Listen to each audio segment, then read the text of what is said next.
bakunzi twama dusangira ijambo ry'Imana mu gihe c'impemburo, ndabaramukije amahoro ya Kristo. Reka ndabifurize umunsi mwiza, umunsi mukuru mwiza wa Pentecote, aho twibuka aho mpemu yera yaza, mutima mweranda, roho mutakatifu, Saint Esprit, Holy Spirit yaza kwishengero, yaza kubigishwa ba Yesu, ibintu bigahinduka, bakagira ubuzima bushasha bw'ubushobozi. Ivyo vyavuye kuco Yesu yari abasezeranye. Turabibona mu vyakozwe n'intumwa igice ca mbere umurongo w'8, aho Yesu yabwira abigishwa agira aje mu ijuru ati, ariko muzohabwa ubushobozi mpemu yera niyabazako, muzoba ivyabona vyo kunshingira intahe Yerusalemu ni Yudaya hose ni Samariya no gushitsa ku mpera y'isi. Imana ishimwe cane. Yabasezeranye ubushobozi. Umunsi wa Pentecote ushitse ngo haza igihinda c'umuyaga ukomeye c'ubushobozi ngo kibashikako, buzuzwa mpemu yera. Ibikurikira turabona mu gitabo c'ivyakozwe n'intumwa ingene bakoreshwe ibikorwa vy'ubushobozi, bahagurutse ibimuga, bahumura impumyi, bakiza abagwayi, bazura bapfuye, bazana ukugoroka, ishengero ryaguka rigwira, abari abantu bakenya 120 bakagenda aka 3,000 5,000, gushika n'uyu munsi mpemu yera arabandanya. Nkundira ndakwarira ijambo ngo nawe urahabwa ubushobozi niwakira mpemu yera. Ntumurekere iruhande, kuko niwe ntango y'ibintu byose. Isi ikiremwa, Bibiliya yatubara ngo isi yari ikiri ubuzima, nta forme yari ifise, ntiyari ifise ishusho, ngo mpemu yera atambatamba hejuru yayo, maze Imana iravuga, ibintu birakoreka ko mpemu yera niho yari. Igihe isi yamara kononekara, igihe isi yamara gucafura, Imana igomba kuzana ugucungura mu isi, igomba kuzana ivyaremwe bisha biciye muri Yesu Kristo. Marayika agendera umwigeme yitwa Mariya i Nazareti i Galilaya, aramubwira ati, ugira ubuntu, wowe uzovyara umwana w'isumba vyose, uzovyara umukiza. Mariya aravuga ngo ivyo bishoboka gute ko ntaramenya, ko ntararyamana n'umugabo? Aravuga ati, ntutinye, mpemu yera azogutera igitutu. Iryo jambo nyene marayika yakoresheje, mpemu yera gutera igitutu Mariya, niryo nyene yakoresheje mw'iremwa ry'isi.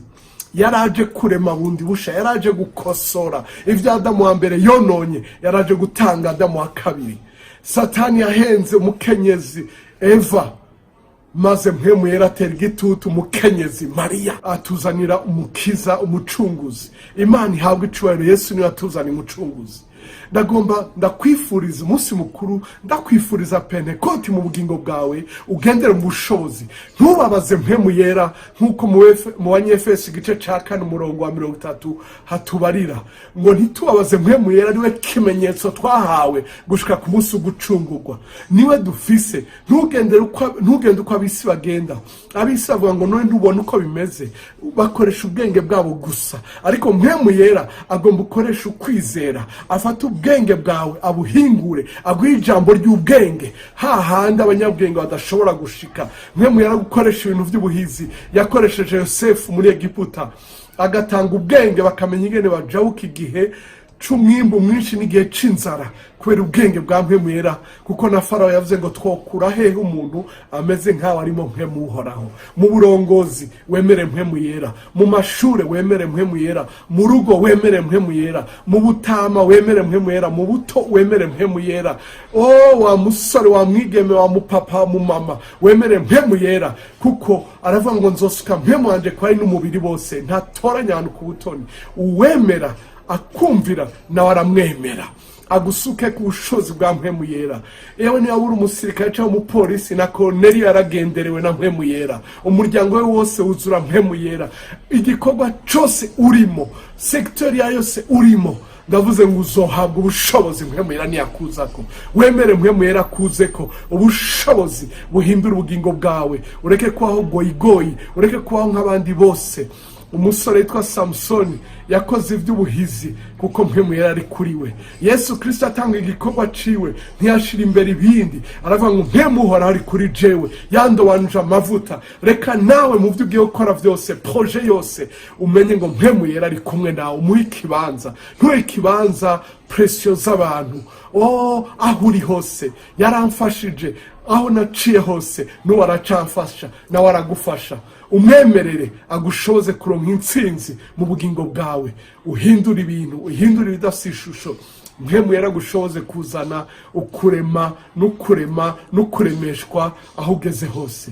Imana ibahezagire, murakoze kudutega yombi. Imana ibagire neza muri byose, mu izina rya Yesu, amen.